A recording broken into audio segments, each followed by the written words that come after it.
Hi friends, welcome to the channel. ಸ್ನೇಹಿತರೆ, ಎಲ್ಲರೂ ಹೇಗಿದ್ದೀರಾ? ನಿಮ್ಮ ಕಡೆ ಫುಲ್ ಮಳೆ ಇದೆಯಾ? ಹಾಗಿದ್ರೆ ಎಲ್ಲರೂ ಸೇಫ್ ಆಗಿರಿ ಅಂತ ಹೇಳ್ತಾ ಇವತ್ತಿನ ವಿಷಯದ ಕಡೆಗೆ ಹೋಗೋಣ.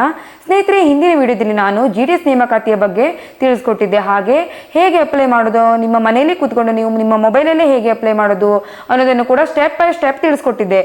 ಹಾಗೆ ಏನೇನು ಡಾಕ್ಯುಮೆಂಟ್ ಬೇಕು ಅನ್ನೋದು ಕೂಡ ತಿಳಿಸ್ಕೊಟ್ಟಿದ್ದೆ ಅಲ್ವಾ?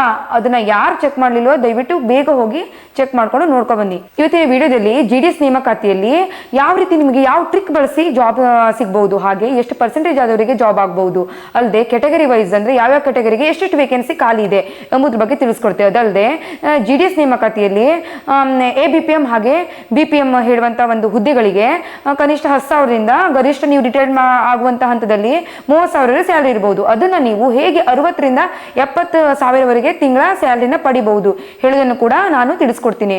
ಈ ಒಂದು ವಿಡಿಯೋ ತುಂಬಾನೇ ಅನುಕೂಲ ಆಗಿದೆ ನಿಮಗೆ. ಸೊ ನೀವೇನ್ ಮಾಡಬೇಕು, ಈ ಒಂದು ವಿಡಿಯೋನ ಬಿಗಿನಿಂಗ್ ಇಂದ ಎಂಡ್ ವರೆಗೆ ವಾಚ್ ಮಾಡಿ ನಾನು ಹೇಳುವಂತಹ ಒಂದು ಇನ್ಫಾರ್ಮೇಶನ್ ಸರಿಯಾಗಿ ತಿಳ್ಕೊಳ್ಳಿ.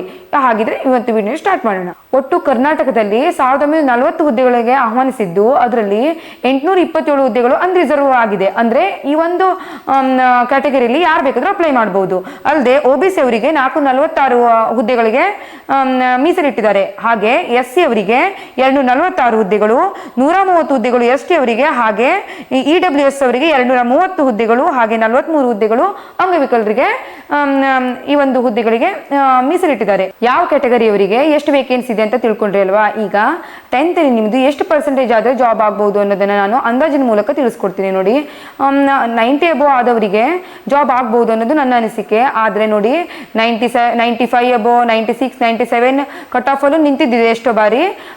ಆಲ್ಮೋಸ್ಟ್ 90 ಅಬೋ ಆದವರು ಅಪ್ಲೈ ಮಾಡ್ರೆ ಜಾಬ್ ಆಗ್ಬಹುದು ಅನ್ನೋದು ನನ್ನ ಅನಿಸಿಕೆ. ಕಡಿಮೆ ಪರ್ಸೆಂಟೇಜ್ ಆದವರು ನಾವು ಹಾಗಿದ್ರೆ ಈ ಒಂದು ಜಾಬಿಗೆ ಅಪ್ಲೈ ಮಾಡಿದ್ರೆ ನಮ್ಗೆ ಜಾಬ್ ಆಗಲ್ವೇನೋ ಅಂತ ನೀವು ಅಪ್ಲೈ ಮಾಡ್ದೇನೆ ಇರಬಹುದು.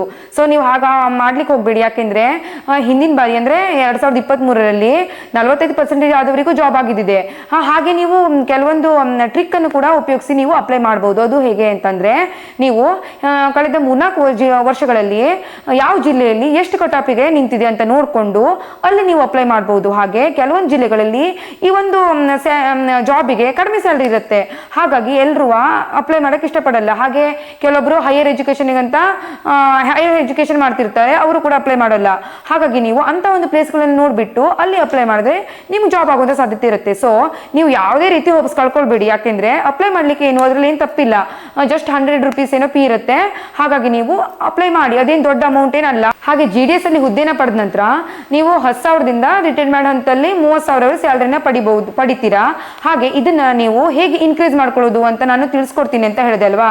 ಹಾಗೆ ಈ ಒಂದು ಸರ್ವಿಸ್ ಆದ ನಂತರ ನಿಮಗೆ SSC ಅಂದ್ರೆ ಸ್ಟಾಫ್ ಸೆಲೆಕ್ಷನ್ ಕಮಿಷನ್ ಕಂಡಕ್ಟ್ ಮಾಡುವ MTS ಎಕ್ಸಾಮ್ ಅನ್ನ ನೀವು ಬರೆಯೋದ್ರ ಮೂಲಕ ನೀವು ಪ್ರಮೋಷನ್ ನ ಗಿಟ್ಟಿಸ್ಕೊಳ್ಬಹುದು. ಒಮ್ಮೆ ಈ ಡಿಪಾರ್ಟ್ಮೆಂಟ್ ಸೇರಿದ ನಂತರ ನಿಮ್ಗೆ ಎಷ್ಟೋ ಹುದ್ದೆಗಳಿಗೆ ಕಾಲ್ಫಾರ್ಮ್ ಆಗಿದ್ದು ತುಂಬಾ ಜನರಿಗೆ ತಿಳಿಯೋದಿಲ್ಲ. ಯಾಕಂದ್ರೆ 2-3 ಹುದ್ದೆಗಳು ಕಾಲ್ಫಾರ್ಮ್ ಆಗಿರುತ್ತೆ, ಅದು ಅವ್ರಿಗೆ ತಿಳಿಯೋದೇ ಇಲ್ಲ, ಮುಗಿದಂತ ತಿಳಿದಿರುತ್ತೆ. ಹಾಗಾಗಿ ನಿಮ್ಗೆ ಸುಲಭವಾಗಿ ಈ ಕಾಲ್ಫಾರ್ಮ್ ಆಗಿದ್ದು ತಿಳಿದಿರುತ್ತೆ. ಹಾಗೆ ಯಾವ ರೀತಿ ಸಿಲೆಬಸ್ ಇರುತ್ತೆ, ಅದ್ರ ಆ ಒಂದು ಎಕ್ಸಾಮಿಗೆ ಹೆಂಗ್ ಪ್ರಿಪೇರ್ ಆಗಬೇಕು ಅನ್ನೋದನ್ನು ಕೂಡ ನೀವು ತಿಳ್ಕೊಳ್ಬಹುದು.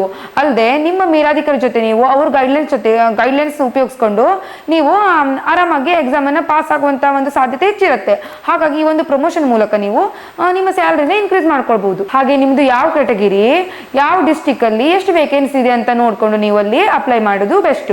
ಹಾಗೆ ಎಲ್ರಿಗೂ ಯಾರ್ಯಾರು ಅಪ್ಲೈ ಮಾಡ್ತೀರಾ ಅವರೆಲ್ಲರಿಗೂ ಆಲ್ ದ ಬೆಸ್ಟ್ ಅಂತ ಹೇಳ್ತಾ ಇವತ್ತಿನ ವಿಡಿಯೋನ ಮುಗಿಸ್ತಾ ಇದ್ದೀನಿ. Thank you.